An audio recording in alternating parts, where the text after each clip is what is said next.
back, and today being the 24th day of January, the year 2024, it's the 6th time that the whole globe is actually marking the International Day of Education, a day that was set aside in 2018 at the United Nations General Assembly to be a special day that we look at the role that education plays in matters, development, peace, and the likes. But to tell us more about education and just to bring it home in our country, Kenya, what are some of the things that we've been able to do to take advantage of education and some of the challenges that we are facing in our education sector, including even on the side of the learners with special needs? I have a panel of gentlemen, doctors, who are going to be helping me in this very important conversation. Already in studio this morning, on my far right, I'm having the sit down with Dr. Paul Moturi. Karibu sana. Asante sana. Dr. Moturi is the Executive Director, Pacemaker International.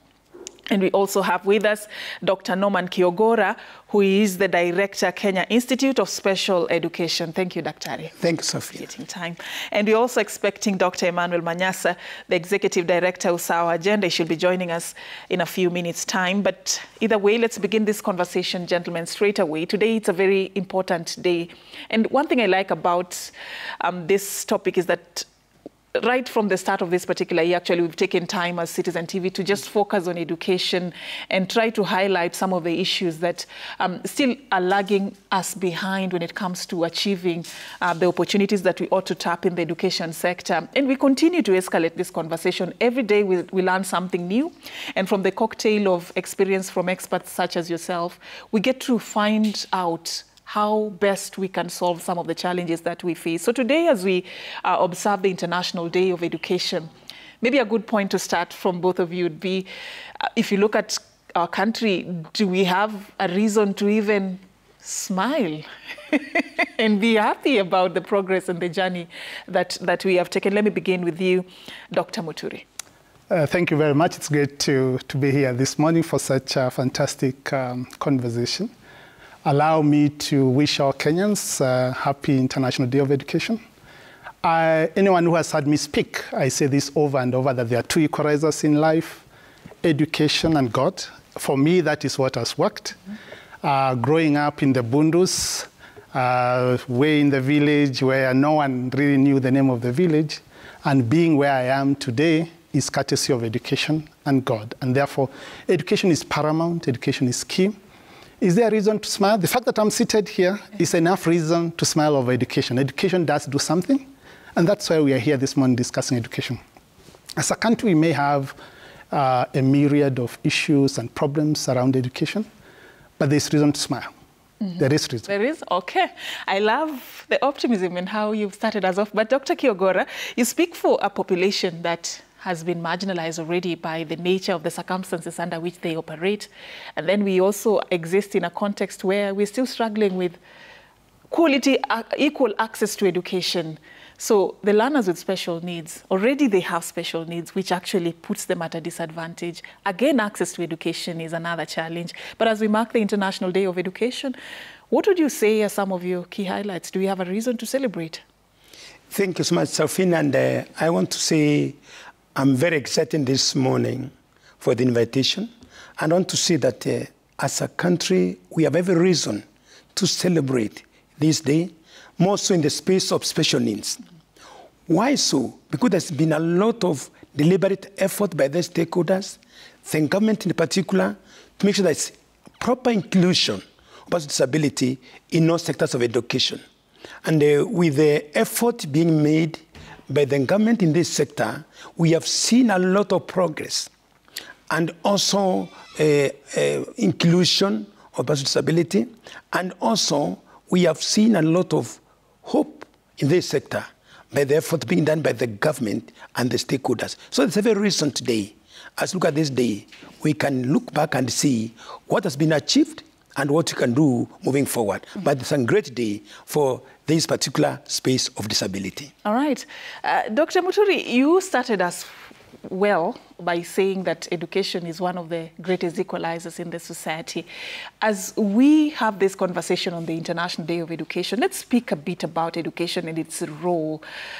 You know, for us to really understand, when you say it's the biggest equalizer, what are some of the things that we can achieve if we did education right, if we got it right, if things were done the way they should, if every learner had access to education? What is it that we would have as some of the outcome and opportunities?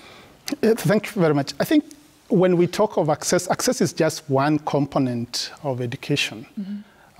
If you go to the Scandinavian side of this world, you realize that they are rated higher in terms of education.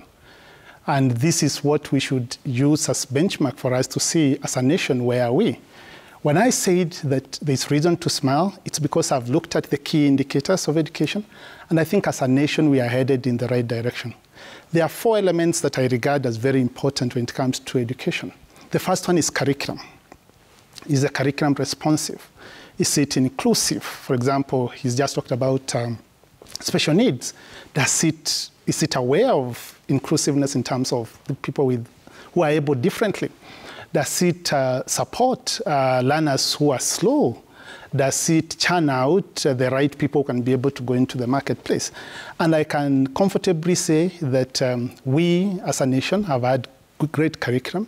Even the 844 that came in from the 7-6 system, and even now the CBC, you can see clarity, you can see focus in terms of the development of this curriculum, and inclusiveness is one of the components that is highly rated. So as a nation, we have great curriculum, and curriculum is important in education. But if I was to be asked, what would be the problem then with curriculum? Where we are shooting wide and where the nation needs to invest more is how do we introduce curriculum? Yes, we think well, we think great. Do we introduce this curriculum well? Number 2, implementation. Are we really implementing it well? For example, if I went into any school today and asked them about the CBC, a teacher walking those streets, can that teacher be able to ably speak what CBC is about and be able to even deliver that CBC? So implementation becomes very, very important. And number 3, in terms of curriculum, is eliminating gaps between the ECD, the intra-level gaps, ECD into primary, into junior, into senior, and then into university. I think that's where we've had a lot of gaps. And some of our universities, as you may be aware, are producing graduates we can't use in the market. It's archaic, so we need to be able to ensure that those gaps are addressed and that our intra-level is right and that we are producing the right. So that's just one element I've looked at, curriculum.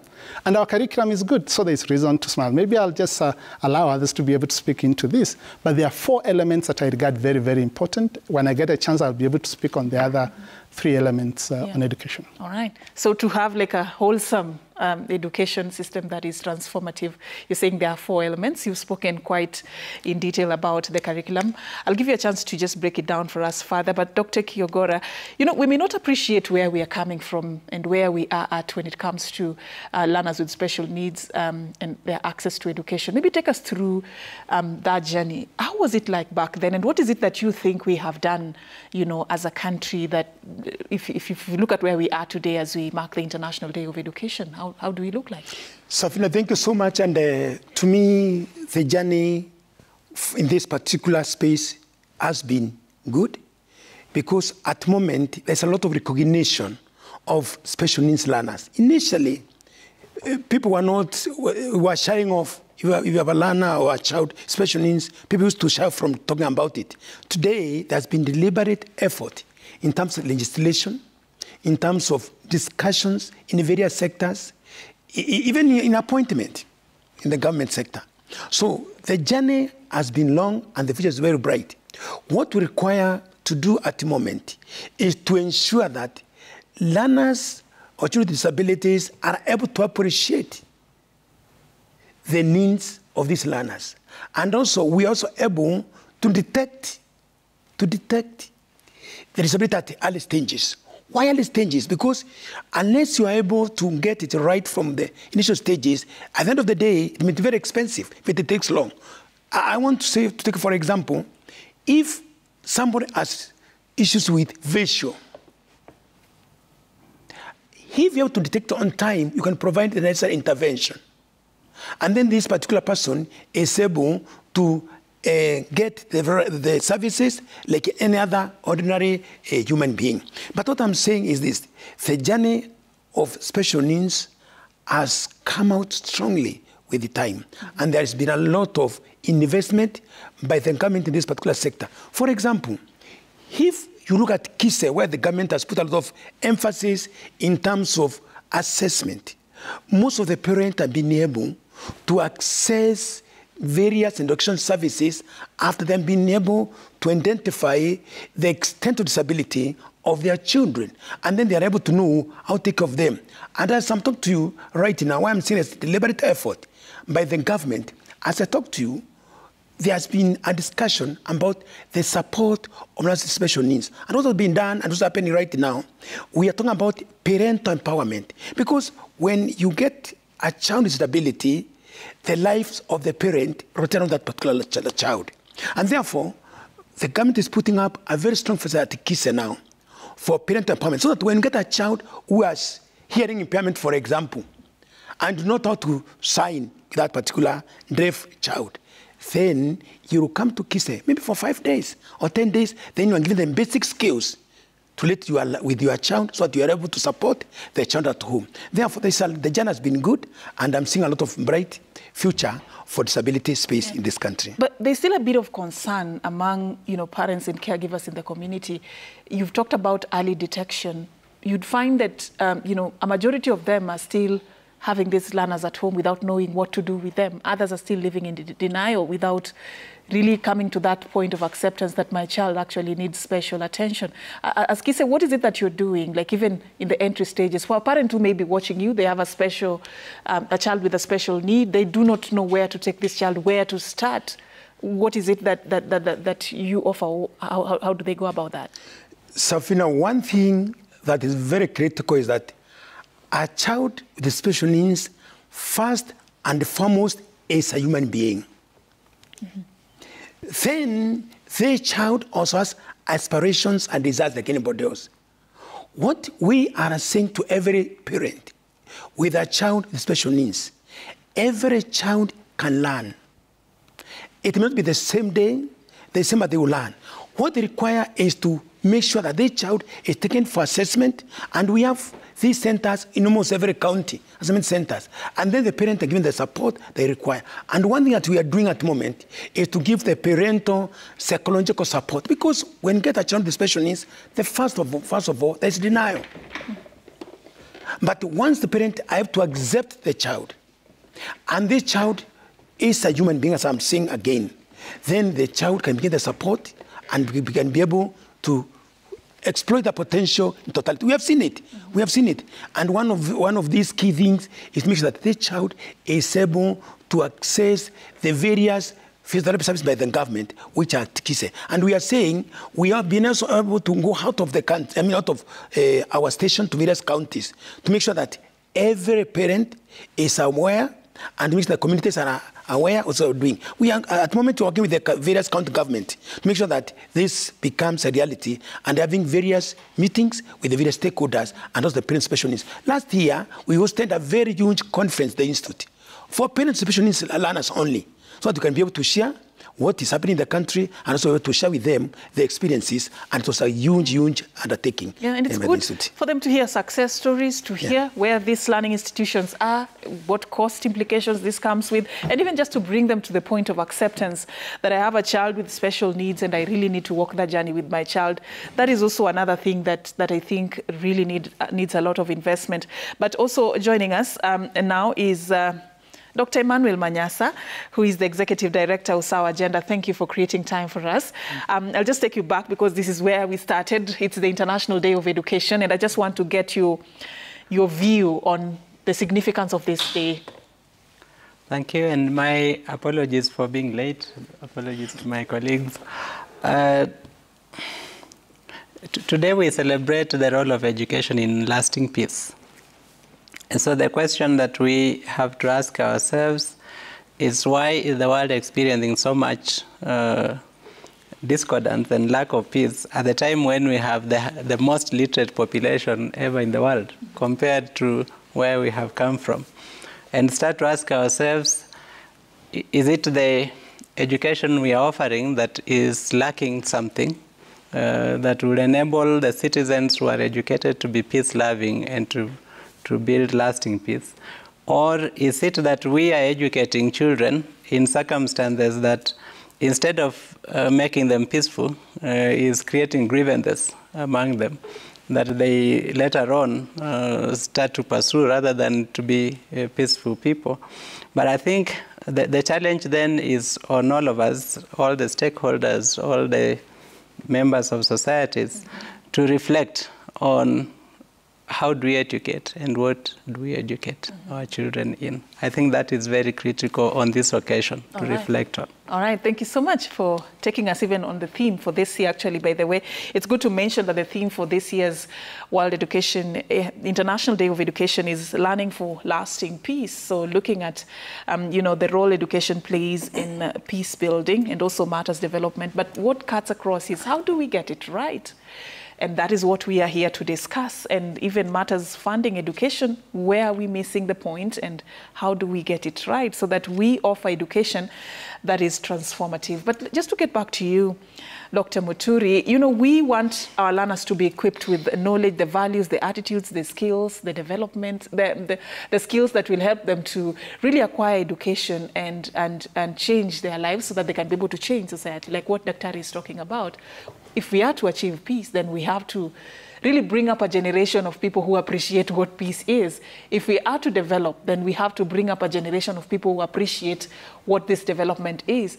So you were talking about the facets of education and what makes it 360. And I want just to give you a chance to really explain to us more, how best do we deliver this education to be able to create a generation that would appreciate, some of the most important values that we want them to appreciate, like peace, like development, Thank you very much. And I think, as I said, curriculum, I'd already covered curriculum. Yeah. Curriculum is a very important component. And in fact, what Dr. Manyasa has just talked about, if I was to, beyond the implementation, beyond the way in which we handle our curriculum or introduce the curriculum, I think the whole issue of values, what values does our curriculum intend to bring out of us, is a big issue. And that is why we are a lot more educated, but we are not learned. I mean, we've gone to school, but we are not. There's a difference. There's a huge difference. We've eaten the books, but we've really lost the society. And also in the issue that Dr. Kigora was talking about, I think the main issue is not so much the KISE and those unique institutions that look at those who are able differently. My argument would be that we take use of the integration where, yes, a child is able differently. Once we know the basic tools, let's integrate them. Successful education systems and curriculum is where learners who are able differently are integrated with learners who are well-abled. That way, then we are able to make a good society. Otherwise, as long as we put them on the side, as long as the teacher puts that child in the corner, as long as the parent hides the child in the bedroom, as long as society looks down upon them, then we are not really succeeding as a nation. The second key component of a good curriculum, and I was using the case of the Scandinavian countries, is human resource, the people. It starts and falls with the people. Do we have the right people? Do we have enough people? Do we have engaged people? Do we have committed people? And I'm happy that the government is trying to bring in teachers. But what we need to address is the disparity between some schools are well endeared in terms of teachers. Some don't even have a TSC registered teacher. And I know that sounds funny, but we support ABED schools as an organization. And I can tell you, some of those ABED schools don't have a single TSC registered teacher, meaning they don't have a qualified teacher.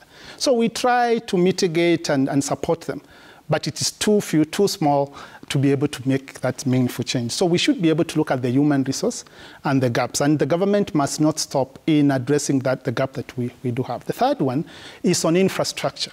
Successful education systems continuously improve the infrastructure. Mm-hmm. They look and relook, they invent and reinvent, they try to eliminate disparities.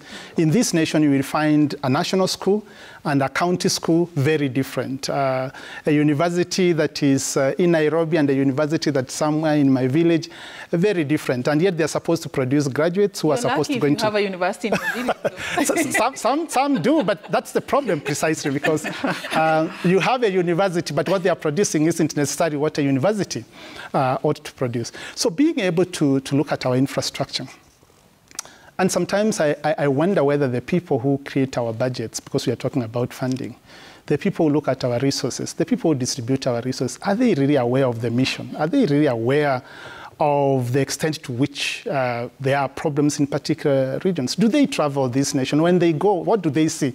Do they see and then become blind immediately and come back to Nairobi and then allocate resources the same way they've always allocated? Because you would be shocked that there are schools in this nation. There are children who are sitting under a tree in this nation. And there are other children in another corner in an air-conditioned classroom, smiling to the curriculum, waiting to score in the examination. I think these are things we must be able to be open to. So a good curriculum really must be able to look at the infrastructure. And finally, it's on research. If a nation isn't researching, it doesn't matter how beautiful the curriculum is, they are going nowhere. I was surprised. I did my bachelor's here at Jomo Kenyatta University of Agriculture and Technology. Then I did my postgrad at University of Cape Town. And I learned why that university is rated as it is rated. They don't spare resources when it comes to research. And research is wasteful sometimes from a layman's view, because you're giving me money, and sometimes I may come back and tell you exactly what you already knew. Okay. But at least you are able to know that I have researched and I found out that this is true. So we should be able to invest in research. There are no two ways. For us to be able to be successful, we must make our education practical. We must research. And if we get those 4 right and we pump money towards those 4, I can assure you that this nation is headed for greatness. All right, there you have it. Dr. Muturi there giving us, some of the things that he says make up a good education system, that is actually looking into the issue of curriculum, human resource, infrastructure, and research. We still have a lot that we want to talk about, including even funding education. It's a big crisis. Earlier you saw that report whereby parents were actually filled beyond capacity at the office of the MCA. They are just struggling to get the bursary forms to fill them. And we've seen such pictures across the country in the last few days. We'll talk about this and much more with my panelists this morning. For now, we just want to take a very short break. We'll be back in just a few. Don't go too far.